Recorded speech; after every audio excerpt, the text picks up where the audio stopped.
اللہ کا ذکر کرنا. نبی صلی اللہ علیہ وسلم نے فرمایا جو آدمی اپنے بستر پر آئے لیکن اللہ کا ذکر نہ کرے وہ بھی اس کے لیے باعث حسرت ہوگا، یعنی بستر اس کے خلاف گواہی دے گا.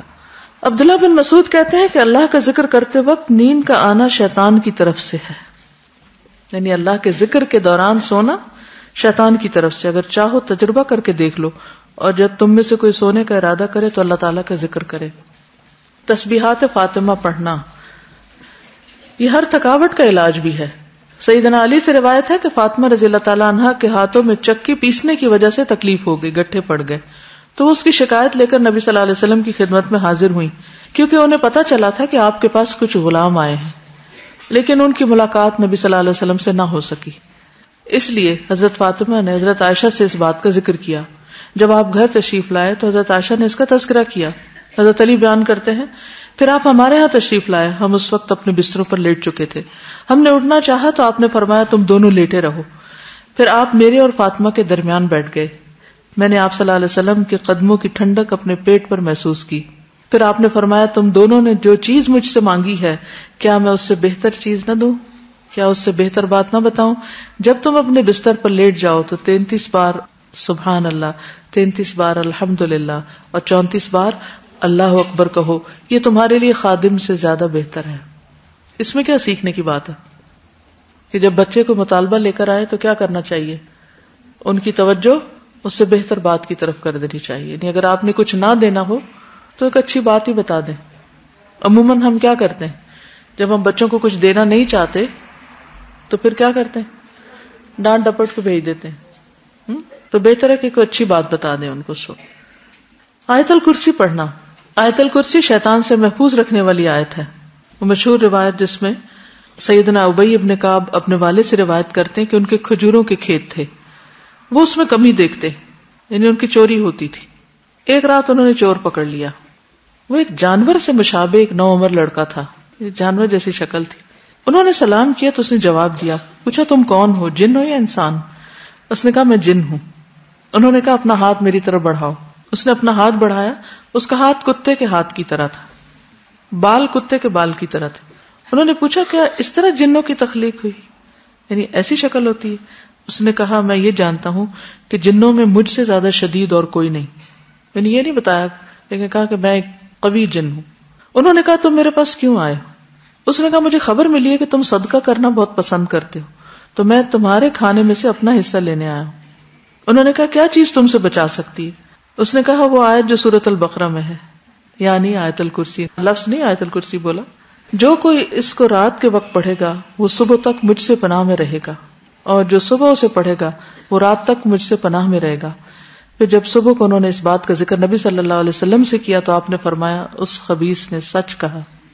یہ صحیح بخاری کی روایت ہے. تو اس میں ہم میں سے ہر ایک کو اپنے سامان کی حفاظت کے لیے کیا کرنا چاہیے؟ آیت الکرسی پڑھنی چاہیے. چوروں پہ نظر ضرور رکھنی چاہیے لیکن دوسرے چور بھی ہو سکتے ہیں. پھر سورۃ البقرہ کی آخری 2 آیات. سیدنا ابو مسعود بدری سے روایت ہے کہ رسول اللہ صلی اللہ علیہ وسلم نے فرمایا سورۃ البقرہ کی آخری 2 آیتیں جو کوئی رات کو پڑھ لے گا وہ اس کو کافی ہو جائیں گی. کون سی ہیں وہ 2؟ آمن الرسول بما انزل. نعمان بن بشیر سے روایت ہے کہ نبی صلی اللہ علیہ وسلم نے فرمایا کہ اللہ تعالیٰ نے آسمان و زمین پیدا کرنے سے 2000 برس پہلے ایک کتاب لکھی. اس کتاب میں سے 2 آیات اتاری جن کے ساتھ سورۃ البقرہ کو ختم کیا گیا. جس گھر میں 3 رات یہ آیات پڑھی جائیں شیطان اس کے قریب نہیں آتا. سورۃ الکافرون رات کو سوتے وقت پڑھنی چاہیے.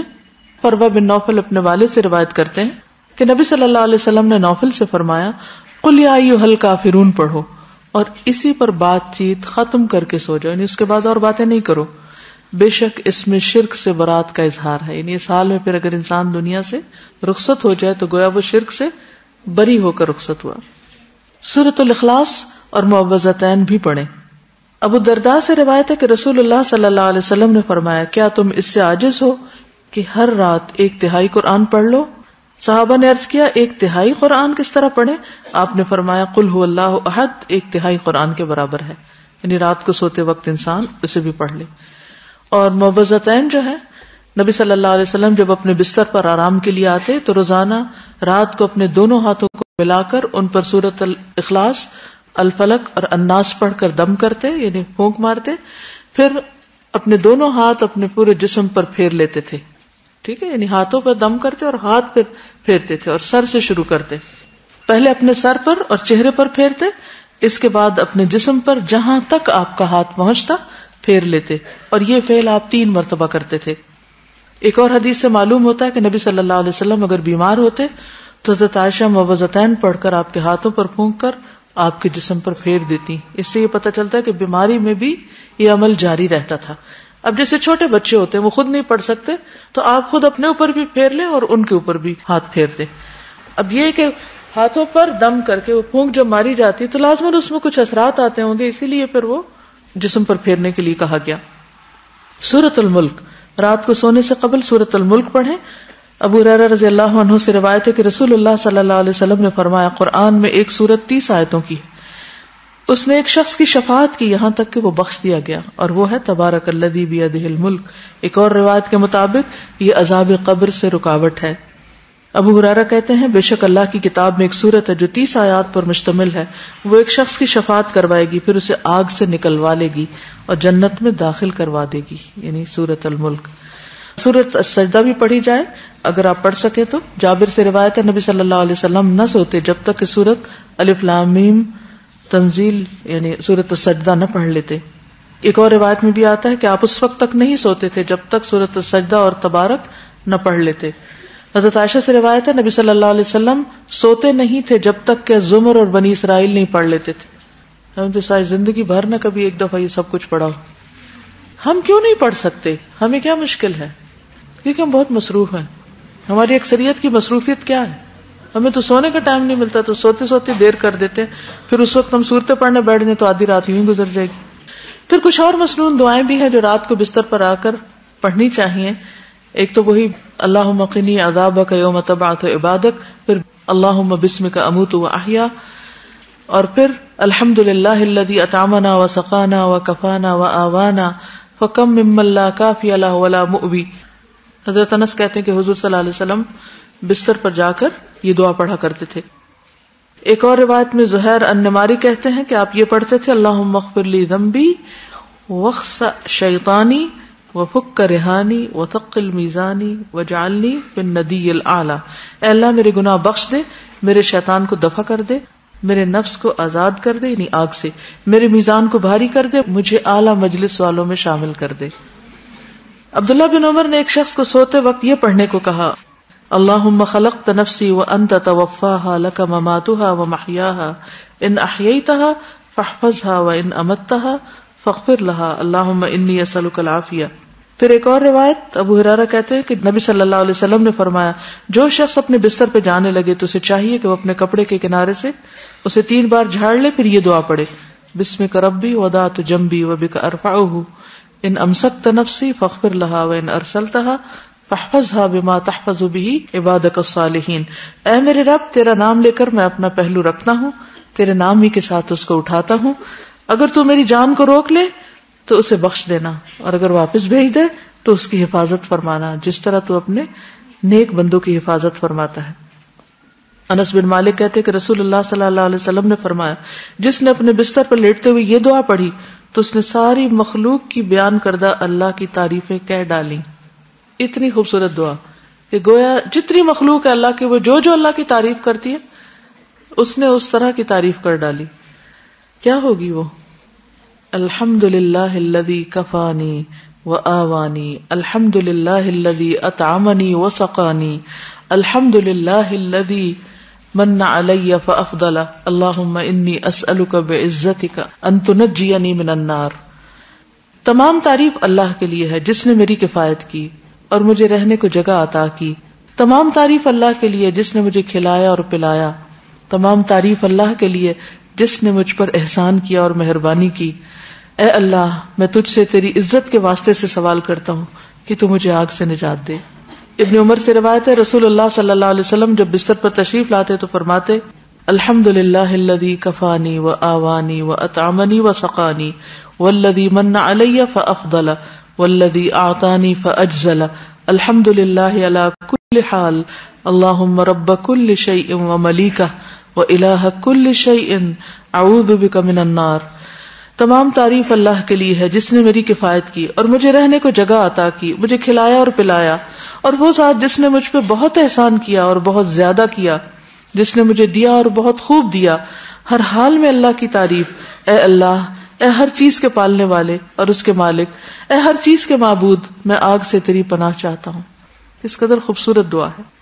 ابو ہریرہ سے مروی ہے کہ ایک مرتبہ ابو بکر نے عرض کیا، اے اللہ کے رسول صلی اللہ علیہ وسلم، مجھے ایسی دعا سکھا دیجئے جو میں صبح شام بستر پر لیٹتے وقت پڑھ لیا کروں. تو آپ نے یہ دعا سکھائی، اللہم عالم الغیب والشہادۃ فاطر السماوات والارض رب کل شیء وملیکہ اشہد ان لا الہ الا انت اعوذ بک من شر نفسی ومن شر الشیطان وشرکہ. پھر نبی صلی اللہ علیہ وسلم نے فرمایا، جو شخص اپنے بستر پر جا کر یہ دعا پڑھے اس کے سارے گناہ معاف کر دیے جائیں گے، خاص سمندر کی جھاگ برابر ہوں. لا الہ الا اللہ وحدہ لا شریک لہ، لہ الملک ولہ الحمد وہو علی کل شیء قدیر، لا حول ولا قوۃ الا باللہ، سبحان اللہ والحمد للہ ولا الہ الا اللہ واللہ اکبر. برا بن عازب کہتے ہیں، نبی صلی اللہ علیہ وسلم نے ایک صحابی کو وصیت کی اور فرمایا، جب تم بستر پہ جانے لگو تو یہ پڑھا کرو، اللہم اسلمت نفسی الیک وفوضت امری الیک ووجہت وجہی الیک والجأت ظہری الیک رغبتا ورہبتا الیک لا ملجأ ولا منجا منک الا الیک آمنت بکتابک الذی انزلت ونبیک الذی ارسلت. اے اللہ، میں نے اپنی جان تیرے حوالے کی، اپنا معاملہ تجھے سونپا، اپنے آپ کو تیری طرف متوجہ کیا، اپنی پشت کو تیری پناہ میں دے دیا، تجھ سے امید کے ساتھ اور خوف کے ساتھ، تیرے سوا کوئی جائے پناہ اور نجات کی جگہ نہیں. میں ایمان لایا تیری کتاب پر جو تو نے نازل کی اور تیرے نبی پر جس کو تو نے بھیجا. دیکھیے کتنے ذکر ہیں، کتنی دعائیں ہیں، ایک سے ایک بڑھ کر خوبصورت ہے. سیدنا سہیل سے روایت ہے، جب ہم میں سے کوئی سونے لگتا تو ابو صالح کہتے دائیں کروٹ پہ سو جاؤ اور یہ دعا پڑھو، اللہم رب السماوات ورب الارض ورب العرش العظیم ربنا ورب کل شیء فالق الحب والنوى ومنزل التوراة والانجیل والفرقان اعوذ بک من شر کل شیء انت آخذ بناصیته اللہم انت الاول فلیس قبلک شیء وانت الآخر فلیس بعدک شیء وانت الظاہر فلیس فوقک شیء وانت الباطن فلیس دونک شیء اقض عنا الدین واغننا من الفقر. نیند آنے تک ذکر کرتے رہیں. ربیہ بن کعب اسلمی کہتے ہیں، میں دن کے وقت نبی صلی اللہ علیہ وسلم کی خدمت کرتا، جب رات ہو جاتی تو میں آپ کے دروازے پر جا کر رات گزارتا، میں آپ کو ذکر کرتے ہوئے سنتا رہتا، آپ سبحان اللہ سبحان اللہ سبحان ربی پڑھتے رہتے، یہاں تک کہ میں اکتا جاتا اور مجھ پہ نیند کا غلبہ آ جاتا اور میں سو جاتا. رات کو پہلو بدلتے وقت لا الہ الا اللہ الواحد القہار رب السماوات والارض وما بینہما العزیز الغفار. رات آنکھ کھل جائے لا الہ الا اللہ وحدہ لا شریک لہ لہ الملک ولہ الحمد وہو علی کل شیء قدیر الحمد للہ وسبحان اللہ ولا الہ الا اللہ واللہ اکبر ولا حول ولا قوۃ الا باللہ. پھر کہے اللہم اغفر لی، یا کوئی دعا کرے تو اس کی دعا قبول ہوگی. اگر بستر سے اٹھ کر وضو کرے اور نماز پڑھے تو نماز قبول ہوگی. پھر برا خواب آ جائے تو دعا پڑھیے، اعوذ باللہ من شر الشیطان وشرہا. پھر نیند میں ڈر جانے پر بھی دعا پڑھیں، اعوذ بکلمات اللہ التامات من غضبہ وعقابہ وشر عبادہ ومن ہمزات الشیاطین وان یحضرون. زبانی یاد کر لیں ورنہ رات کو اٹھ کے لائٹ آن کر کے کہاں سے ڈھونڈ کے پڑھیں گے. نیند میں ڈر جائیں تو پڑھیں اعوذ بکلمات اللہ التامات من غضبہ وعقابہ وشر عبادہ ومن ہمزات الشیاطین وان یحضرون.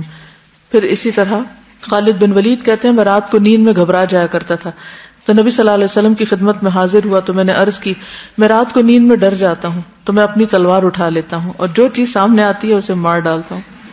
آپ نے فرمایا، کیا میں تمہیں وہ کلمات نہ سکھاؤں کہ جو روح الامین نے مجھے سکھائے؟ میں نے کہا کیوں نہیں؟ آپ نے فرمایا، کہو اعوذ بکلمات اللہ التامات اللاتی لا یجاوزہن بر ولا فاجر من شر ما ينزل من السماء وما يعرج فيها ومن شر فتن الليل والنهار ومن كل طارق الا طارقا يترك بخير یا رحمان. اسی طرح ایک اور روایت میں ہے، رسول اللہ صلی اللہ علیہ وسلم نے فرمایا، جو رات میں تکلیف اور مشقت اٹھانے سے گھبرائے اور ڈرے کہ دشمن اس سے لڑے تو وہ کثرت سے یہ کلمات پڑھے، سبحان اللہ والحمد للہ ولا الہ الا اللہ واللہ اکبر. وآخر دعوانا ان الحمد للہ رب العالمین.